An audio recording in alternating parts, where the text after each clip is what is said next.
বিয়ের পর থেকে আমি একটা জিনিস শুনতেছি, বাচ্চা কবে নিবা? চাচিরা মামিরা আইসা, এ কি বাবা, কি বাবা, নাতিপুতির মুখ কবে দেখবো? আমি বাসর ঘরের সামনে দাঁড়ায় আছি, আমি ওই সময় টেনশনে ভাই।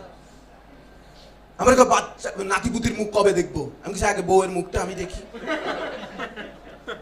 আমি তো টেনশনে ভাই, কারণ আমি তো এস মুক্তাদির মতো এত এক্সপেরিয়েন্স না।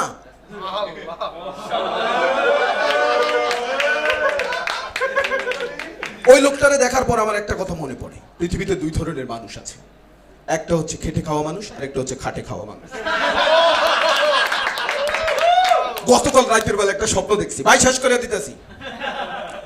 ওই লাইট দেখাইছে, এই লাইট দেখানো মানে হচ্ছে পারফরমেন্স শেষ করেন। এটা আর বাসারটা একটা পার্থক্য আছে ভাই।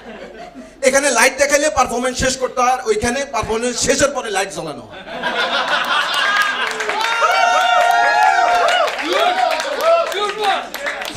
ভাই দুনিয়ার খুব অদ্ভুত নিয়ম, বংশের বাতি জ্বালাইতে হলে রুমের বাতিটা নিভাইতে হয়।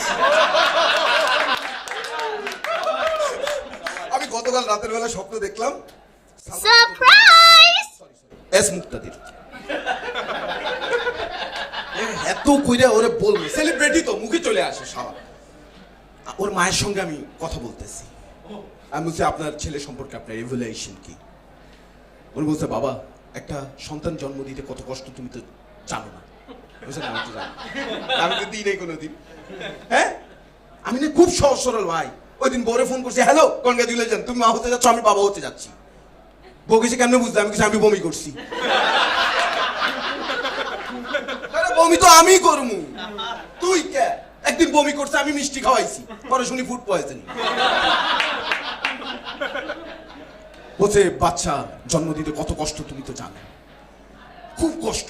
আমি ওইটা রিকভারি করছি, উঠছি, 35টা বছর সংসারের জন্য খাটলাম। তারপর আমি খাট থেকে উঠে সব করলাম, আমার ছেলে এখনো খাটেই রয়ে গেছে। আরেকটা স্বপ্ন দেখলাম যে প্রচুর গরম পড়ছে না, এস মুক্তাদির হিট স্ট্রোক করছে। ও খাটের মধ্যে শুয়ে আছে, আবার খাটের মধ্যে শুয়ে আছে।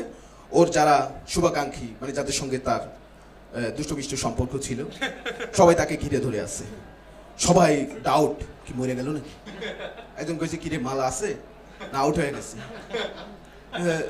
শিওর শট না আছে মনে হয়। কেউ কিছু না নাই, মানে পুরা পিন পতন নিরাপত্তা, যেটা গুলশানে আসলে বলতে হয় যে পিন ড্রপ সাইলেন্ট, ইংরেজিতে কইতে হয়।